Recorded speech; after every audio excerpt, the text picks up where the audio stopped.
After 12 years of marriage, I finally gave birth to a son. Seeing my son crying vigorously, I was so happy it seemed to erase all my exhaustion. A few hours after giving birth, James and my mother-in-law, Margaret, came to the hospital room. "I've seen the baby. He looks like James and is so cute. You did well." "It's a boy, huh?" Both James and Margaret were smiling. I was worried when I first announced my pregnancy due to their indifferent attitude, but seeing their smiles reassured me that they indeed loved their own child and grandchild. I was hopeful about returning to the happy days of the past, but then, "Well, we should get a divorce now." James casually brought up divorce.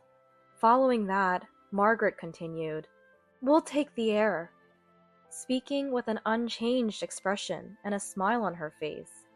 "You're no longer needed. I've taken care of you for over a decade. No complaints now." Besides, having a first child only after 12 years of marriage is too late. It's better to switch to a younger woman who can bear children.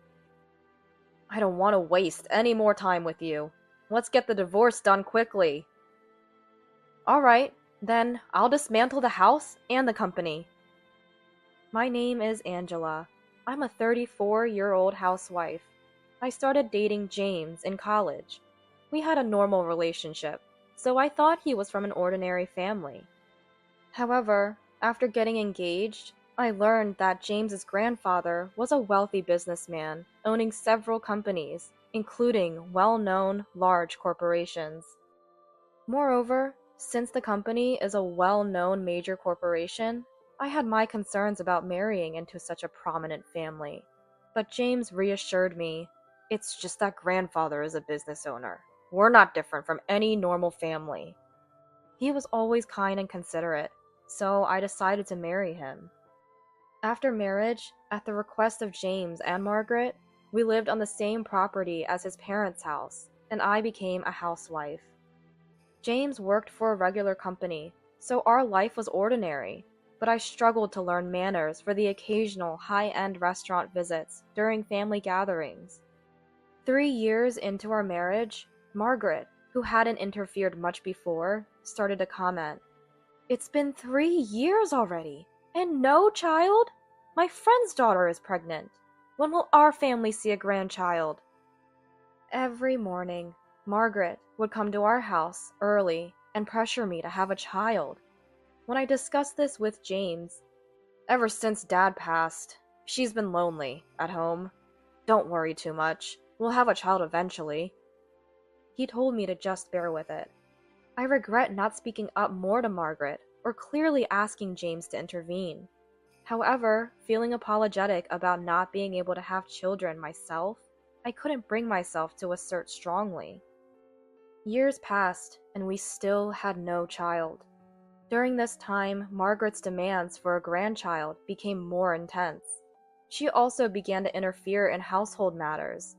She criticized my cooking, demanded I finish gardening within an hour, and generally harassed me. Exhausted by her attacks, I asked James for help, but his response was dismissive. "Deal with it yourself. I'm too tired to discuss such things." He would cut me off with a sigh.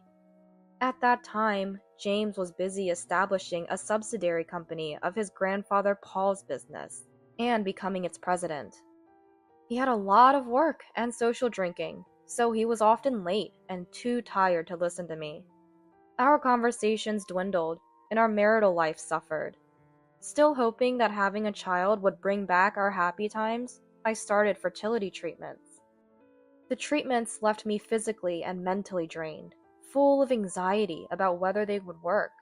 But I persevered, dreaming of a happy family life. Finally, after 12 years of marriage, I became pregnant. I was so overjoyed when the doctor told me that I wanted to jump for joy. I called James immediately after leaving the hospital to tell him, "Are you busy at work? Sorry to disturb you. I just visited the hospital. I'm pregnant!" "Oh, okay. I'm busy with work now. Gotta go." But James's response was indifferent. His reaction dampened my excitement. When I told Margaret, "You finally got pregnant! I thought I'd never see a grandchild." Her response lacked any words of joy or congratulations, which was a shock to me. Even after getting pregnant, Margaret's harassment didn't stop. She made me clean inside her house and took my prepared meals without asking, increasing my household burden. James continued to come home late, leaving us with no time to talk. At that time, I was thinking, should I consider divorce? But maybe with the birth of our child, we could become a happy family. My feelings were fluctuating. Then, half a year later, I finally gave birth to my son. Seeing him cry energetically made all my fatigue disappear. I had hoped for James to be present at the birth, but told myself it was okay since he was busy.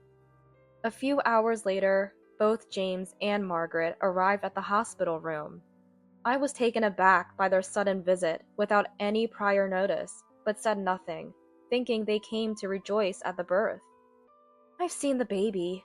He looks like James and is so cute. Well done." "It's a boy, huh?" Both James and Margaret were smiling. I had been anxious due to their indifferent attitude when I first reported my pregnancy, but seeing their smiles, I felt relieved, thinking they must find their child and grandchild adorable. I was hopeful we could return to the happy days of the past, but then, "So we're getting a divorce." James brought up divorce as if it was just casual conversation. Following that, Margaret said, "We'll take the heir." She said this without changing her expression, maintaining her smile throughout. "What are you talking about? Why talk about divorce right after our son is born?" "Because he's born. You're no longer needed. I've taken care of you for over a decade, so no complaints now." Besides, having a first child only after 12 years of marriage is too late. "Angela, you're over 30, and we can't expect another child from you. It's better to switch to a younger woman who can bear more children." I was speechless, and they, mistaking my silence for agreement, continued with their selfish demands. "You've been a housewife for over a decade, so you'll struggle on your own. I won't ask for child support." "We'll raise the grandchild properly. He's an important heir after all." They left the room, looking satisfied. Alone, in the quiet hospital room, I thought about how to make James regret bringing up divorce. I had never considered avoiding divorce, so I was convinced my love for him had already faded. Resolved, I called my parents to ask them to pick me up on the day of my discharge. I feared that if I went back to our house, my son would be taken away. Not wanting to trouble my parents with details, I simply told them that it looked like I was going to divorce James. I emailed James and Margaret, telling them I needed to stay at my parents' house for a while due to poor health. Margaret complained, but James only responded with a simple "okay." Whether he thought it was hard to care for an infant, or believed I couldn't escape, I was relieved they didn't oppose. Though cautious, neither James nor Margaret visited the hospital or my parents' house afterward. While Mom cared for my son, I decided to call Paul, my grandfather-in-law, to make James regret his decisions. It felt presumptuous to rely on Paul to weaken James and Margaret's standing within the family, and to get a lawyer referral, but I was determined. I knew the phone number, but it was my first time calling it. I was quite nervous while the phone was ringing. When Paul answered, I told him about my pregnancy, the birth, and what the two had said. I forwarded emails of Margaret's harassment and mentioned my suspicions of James's infidelity based on Margaret's comments about switching to a younger woman. Paul said he couldn't judge based on my account alone and would look into it, promising to call back. A week later, Paul called. He found that James had been cheating for 3 years, and Margaret was spreading rumors that I had run away, forcing her to raise my son. Paul's anger was palpable, even over the phone. He arranged for a detective to gather more evidence of James's infidelity and referred me to a divorce lawyer experienced in such cases. Then, more evidence of the affair surfaced. The other woman was a quiet-looking woman in her early 20s. Photos of James entering the woman's condominium, others where they looked happy, arm in arm. There were also photos of her entering our home. And there was a picture of her chatting with Margaret, suggesting that Margaret knew about James's affair. With this, everything was ready. With my health improved, I decided to discuss divorce with my husband. We agreed to use the reception room at his company for the conversation. When I arrived at the reception room with my lawyer, I found my husband and Margaret seated on the sofa. "Where is my grandchild? You haven't let me see him since then." Margaret glared at me with furrowed brows. "He's at my parents' house." "You're incapable of proper childcare, so hand him over to me quickly." "Running off to your parents and bringing a lawyer? I was going to let things slide without asking for child support or compensation. But if you're set on this, I'll fight back, thoroughly." "What do you mean by compensation?" "I am destined to inherit grandfather's company, and I've been taking care of a woman who couldn't have children for over a decade. It's only fair that I receive compensation." The lawyer looked at him with a cold gaze. "I wonder who should really be paying compensation." "What are you talking about so arrogantly?" "Let me confirm, James. You wanted to switch to a younger woman because I couldn't have children quickly, and I'm not young anymore, right?" "We need someone obedient and capable of having children in our family. Angela, you were too headstrong and didn't fully commit to being James's wife." "James, do you also want a divorce?" I asked. "I don't want to waste any more time on you. Let's just get divorced quickly." Margaret and James responded exactly as I expected, and I couldn't help but smile a bit at their predictability. "Okay then, I'll just have to bring down the house and the company." "Really?" "What?" both exclaimed, laughing at what they thought was an absurd statement. "What are you talking about? Trying to bring me down? That's ridiculous." "James's company is a subsidiary of my father's company. Someone from a poor family like you couldn't possibly do anything about it." She continued to laugh for a while after saying this. "Then please look at this first." As I said this, I spread out dozens of infidelity photos on the table. Seeing these photos, the two of them, who had been laughing joyfully, stopped and turned serious. "What the hell is this photo? You might be misunderstanding, but this girl is just a university friend. I was just giving her career advice." "Really? Then what about this?" I took out a voice recorder and played a recording of my husband and his affair partner talking excitedly about their honeymoon and newlywed life. Hearing this, my husband and Margaret went pale. "What is this? I don't know anything about this." "I hid this voice recorder in the house a few days ago when you two were away. I originally bought it to gather evidence of Margaret's harassment." I anticipated that James would deny the photos, so I installed the voice recorder to ensure there'd be irrefutable evidence. "But you had already gone back to your parents' house, so we were practically separated. Our marriage was already broken." "I only went back to my parents' house after giving birth. It wasn't a separation. Plus, I know about your affair with her for the past 3 years. I have proof." "That's just you saying things. Where is this proof?" "Actually, I met with the woman who was James's affair partner." I decided to meet and talk with her because, from the recordings, it seemed like she might not know that my husband was married.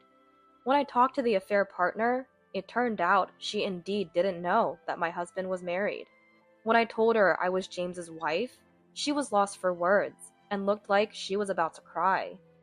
She showed me their message exchanges, where he portrayed himself as single, lamenting his recent divorce and loneliness, and made no mention of being married. I took photos of these messages as further evidence of the affair. James was speechless when I showed them to him. Not only did you have an affair, but you also lied about being married. What would your company think if they found out?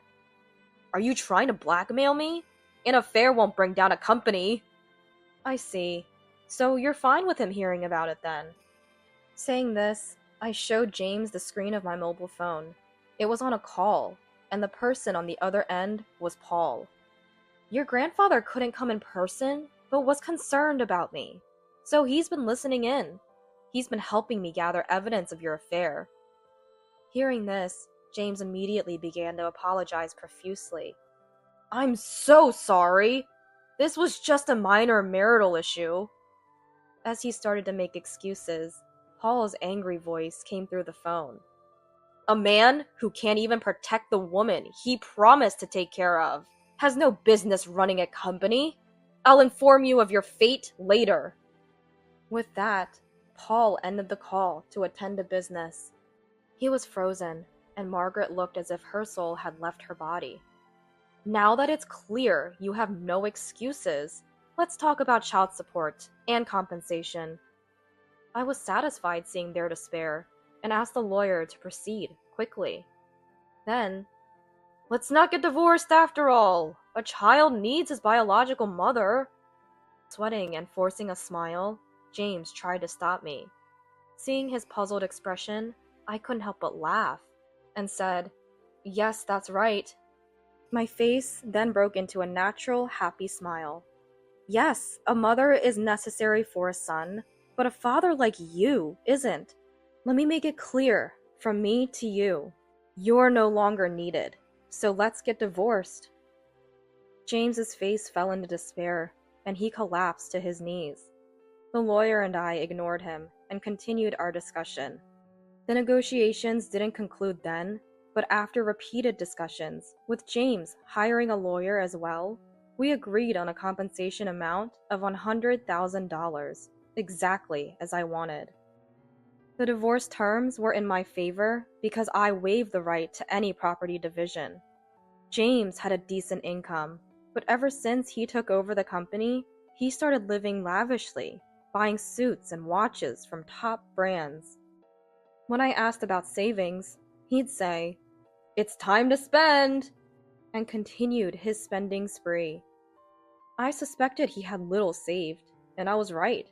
His savings were less than $100. Since they had no savings, my husband and Margaret had to sell off numerous luxury brand items to pay the compensation. Without a home, James and Margaret started living in an apartment. James's company failed after losing Paul's support and being shunned by business partners.